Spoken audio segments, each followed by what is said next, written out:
Thank you, Mr. Chairman. Senator Feingold, welcome. It's nice to see you. Good to see you. Appreciate your testimony. Certainly appreciate your hard efforts and your good work in this troubled region of the country. Both in your written testimony and your verbal testimony, you mentioned the word root cause. As a manufacturer, I'm always interested in really digging down to the root cause. Can you just describe to me your evaluation? What is the root cause in not only the DRC, but also regionally? Well, this is one of the most important phrases in this whole discussion, and sometimes it means different things to different people. But what it means to me is just coming up with another agreement, signing a piece of paper and saying, okay, now everybody's going to behave. That's not going to do it. We have to get at why it is that in this, frankly, beautiful place with enormous resources that this would happen. What are the root causes? Well, one of them is the presence of dozens of armed groups who keep regenerating themselves. Another is the lack of border security. The fact that there isn't a credible border guard from the DRC to make sure that those intrusions don't happen.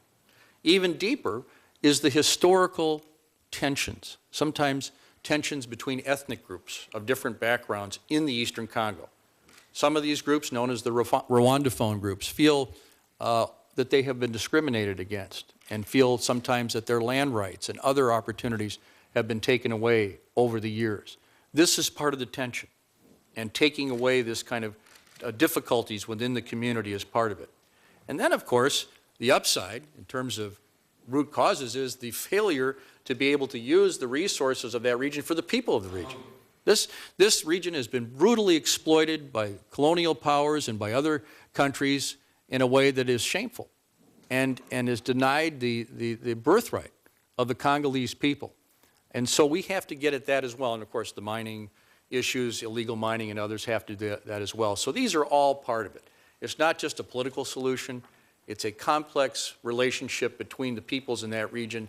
And that's why this broader dialogue that I've been advocating with Angola in the lead can have people at the very highest level, even the presidents of the country, sit down and talk about this instead of talking around the edges. Okay, let's drill down a little bit further.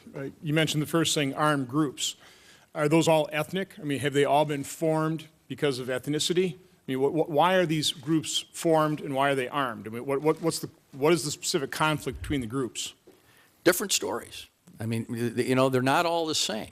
This M23 group was an outgrowth of frustration of some of the individuals from the East who felt that they were being discriminated against and weren't treated according to previous agreements, and this has happened several times.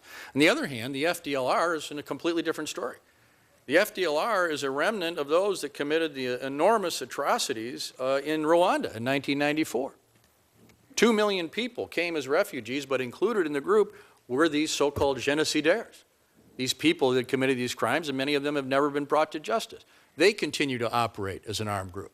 Another group, completely different profile, so-called ADF.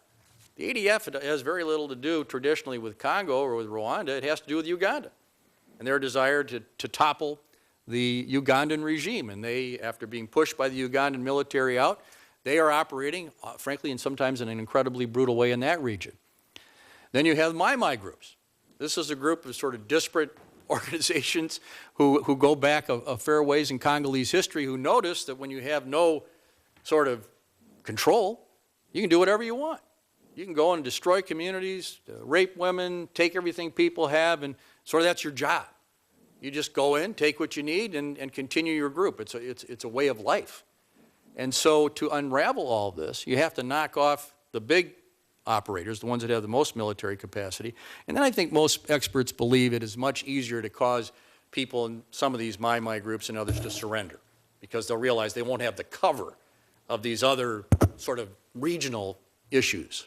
You notice all the first three I mentioned had a regional character to them. You'd mentioned that outside countries are supporting some of these groups. Can you describe some of those situations? Well, of course, we had concerns about support from the M23. We raised this issue with the Rwandan government, that we had seen a credible body of reporting that was happening, and we made it very clear to them that we thought that was a violation of the framework and something that shouldn't happen. And we believe that it was greatly reduced, and we think that had a lot to do with this.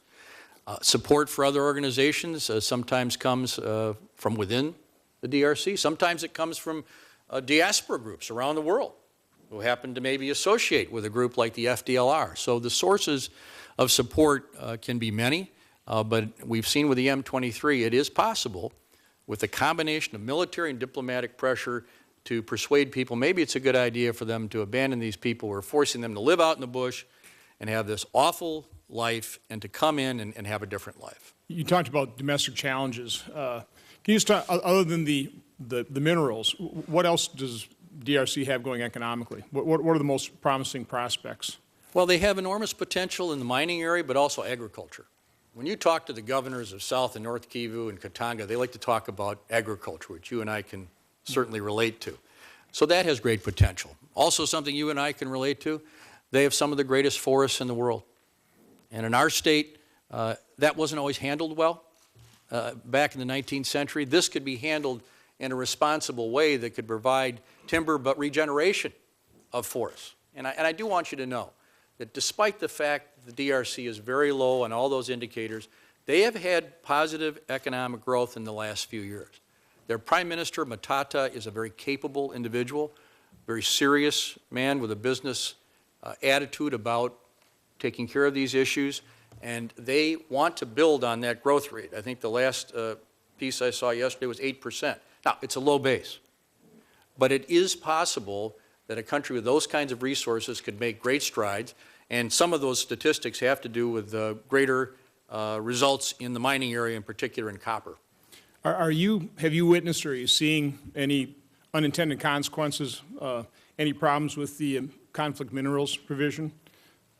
Because I certainly hear from it from different businesses, and that's here, but I mean, what about in terms of the DRC? Have there been unintended consequences in terms of loss of livelihood, those types of things? I think there has been some of that, but I think based on my actual observation of what's happening over there, less than I would have expected based on those comments.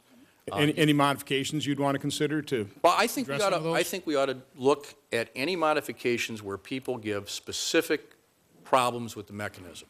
I've not heard anything yet that says change this piece of it and it would work better, but I think we should be open to that. We all know that you pass legislation, it may not be perfect, but in fact I asked on this conference call that the leaders of these companies tell me exactly what it is that would help them comply, but remove anything that may seem unreasonable or that isn't working right. Okay, thank you. Thank you. Chairman. Senator Coons. Thank you so much, Chairman.